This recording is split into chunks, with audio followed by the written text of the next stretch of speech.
If we have a daughter, I'd love to make her matching dresses with cute fabrics. I thought.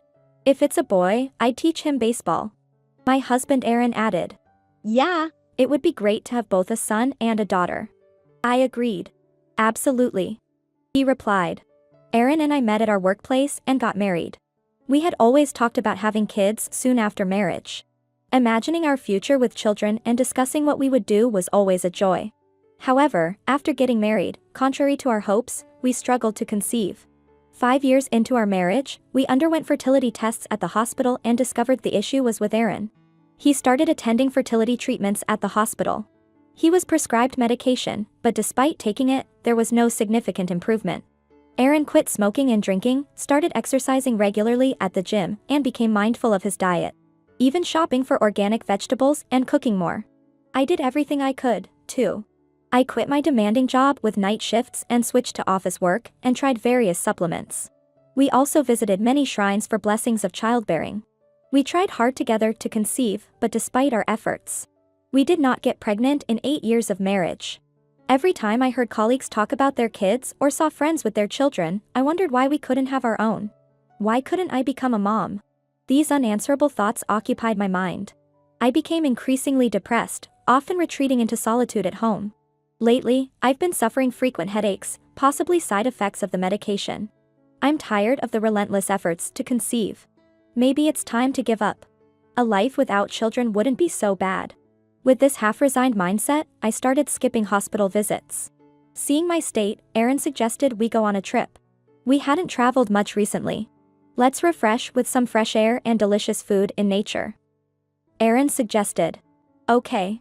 Yeah. I responded, not too excited but appreciative of his effort. We decided to go on a trip. Wow, the fall foliage in the mountains is beautiful. It's really autumn. I said. The serene view from the car window soothed my heart. That evening at the inn, we enjoyed delicious food and relaxed in the hot springs, which seemed to ease my hardened heart. The next day, we were having coffee in the inn's lobby cafe. It's quite noisy, isn't it? I noted. Looks like a lot of guests are staying. Aaron observed. The inn's reception was busy with a line of people checking out. With it being summer vacation, the inn was full of families. Dad, Mom, what about souvenirs? A child asked. Let's buy them at the shop next door. Any places you want to visit today? The parents replied. I want to go to the farm and see cows. A boy said. And I want to drink fresh milk. A girl added. Great, that's settled then. I couldn't help but notice families with children. Their happy faces made me envious. In the parking lot, every car seemed to have a family with kids. Aaron looked awkwardly at me, noticing my side glances. I wondered if we would ever have a happy family. We're almost 40 years old. Even if we had a child now, I'd be in my 60s by the time they're adults. My anxiety grew day by day. Gradually, I lost my mental balance and began to take out my frustration on Aaron. Maybe he's tired of me, he's been acting strangely lately. His job always involved working on weekends, but recently it's been excessive. At home, he's restless and spends a lot more time on his phone. Could he be having an affair? But without any concrete evidence, I remained clueless. Maybe it's all in my head. One day, Aaron had the day off, and we were supposed to have dinner with my friend Monica. It had been a while since I met anyone. But Aaron had to leave for an errand. Sorry, I have to meet a friend today, it's the only time we both can. He said. Really? Okay, I'll tell Monica. Wasn't your schedule free until yesterday? What happened? I asked a bit sharply. Just meeting a colleague from work. He said, and left. About an hour later, Monica arrived. Good evening. It's been a while, as she greeted. Monica. I said, feeling down. You look upset. What's wrong? She asked. I decided to confide in her about my recent troubles with Aaron. Hesitantly, she shared something surprising. I saw Aaron at a cafe in the next town talking to a woman. She might be a business associate or a friend, but I don't know who she was. Monica is a trustworthy friend from our student days. She wouldn't lie. Could it be that Aaron was meeting her under the guise of working late or being on business trips? But I couldn't know the truth without confirming it. Confronting him might only lead to lies. Staying together seemed likely to only increase our arguments. I was mentally unstable. I couldn't see a way for us both to be happy. So, I brought up divorce. That's. Aaron looked at the divorce papers I presented with a look of despair. So it's true. I can't give you a child. He muttered. He stared at the divorce papers in his hands. I'm sorry, I'm just too tired. I said. Aaron quietly shook his head. No, you did nothing wrong. It's all on me. He replied. After that, we submitted the divorce papers to the city office, and the next day, I packed my belongings and left the house. Then I threw myself into work to forget about her. I was the first to arrive at the office in the morning and the last to leave at night, working alone. I gave up my days off and spent almost all my time working. But no Aaroner how busy I got, I couldn't stop thinking about my wife's face popping into my head. I would find myself thinking about her before I went to sleep. What is she doing now? Is she doing okay? Then. I remember that thing that had always been bothering me. Was she cheating on me after all? Before our divorce, when I came back from work and opened the door to our room, I often saw her on a call over the internet. The conversation would immediately stop and the computer would close, but the face on the screen was always the same middle-aged man. Even though I was curious, I never asked about it. She might be with that man now. They might have a child and be building a happy family. That night. Whoa. I woke up to the sound of my own screaming.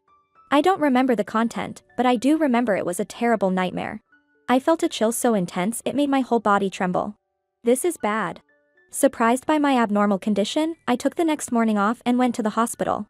The doctor diagnosed me with extreme fatigue and stress and recommended I take some time off. From that day on, I suddenly felt all the strength leave my body, like an empty shell. I couldn't bring myself to work and decided to resign, citing my poor health. Since then, I've been cooped up at home, thinking I need to live a healthier lifestyle. I was thinking about what to do next. 3 years had passed since I broke up with him. Since then, I had quit my job and moved back to live with my mom.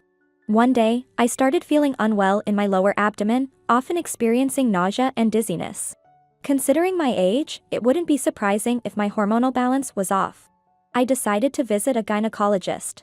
The doctor's astonishing revelation caught me off guard. You're pregnant. What? Unbelievably, I was carrying a child. Of course, it was my ex-husband's. However, I couldn't bring myself to tell him immediately. After the selfish way we parted, I couldn't face him. How could I possibly tell him now? Moreover, he probably had a new family by this time. With these thoughts, I continued my daily life. My daughter began asking, why don't we have a dad? Struggling for an answer, I told her, Dad is in heaven. Then, I started working at a factory during the day, leaving my daughter with my mom. The standing work was exhausting at first, and I returned home tired every day. But seeing my daughter's sweet smile was always comforting. One weekend, I received an email from the grocery delivery service I usually use, announcing a special sale at a nearby farmer's market. Can't miss these limited time deals, I thought. So, I took my mom and daughter and drove to the market. We're here, I announced. Let's go shopping fast, my daughter urged. Holding her hand, we entered the building and headed towards a small stall with a sign reading, Organic Home Delivery amidst the food vendors. Welcome. A familiar voice greeted us.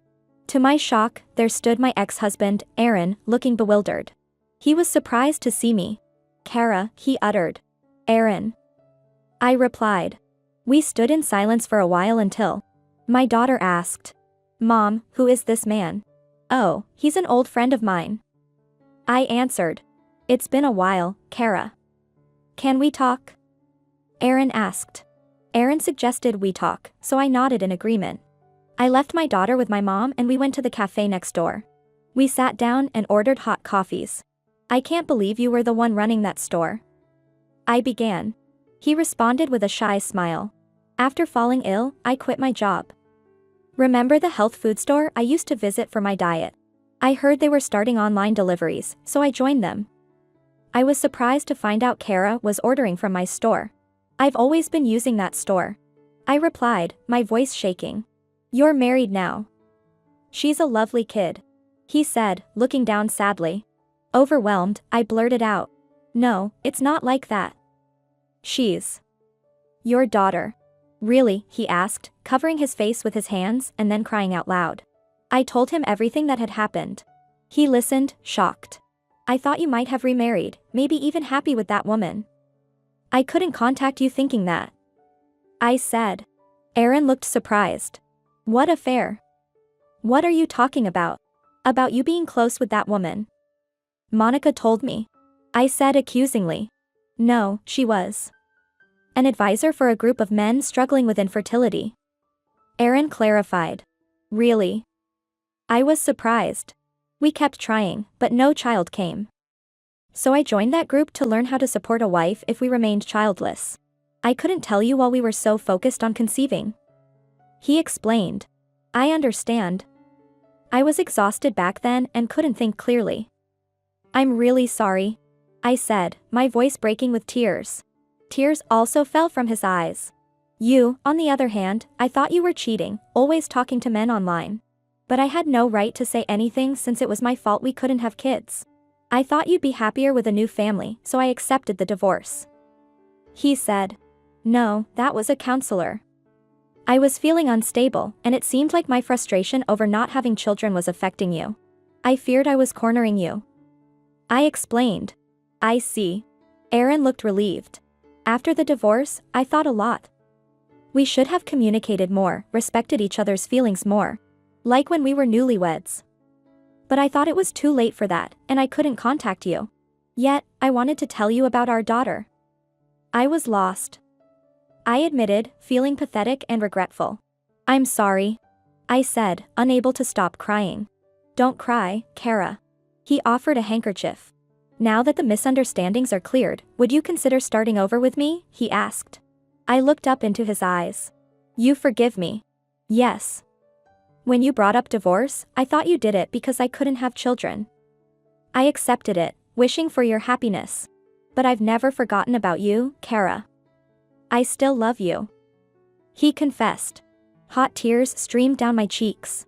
I wiped them with the handkerchief he lent me and said, Thank you. Hey, was it tough coming back from heaven to our house, Dad? Our daughter innocently asked, believing her father was in heaven. Well, your mom came halfway to get me, so I made it back fine. He answered playfully. My daughter smiled brightly. Aaron and I exchanged smiles, too. Despite everything, we managed to have a good conversation. Now, we're living a happy life as a family of 3.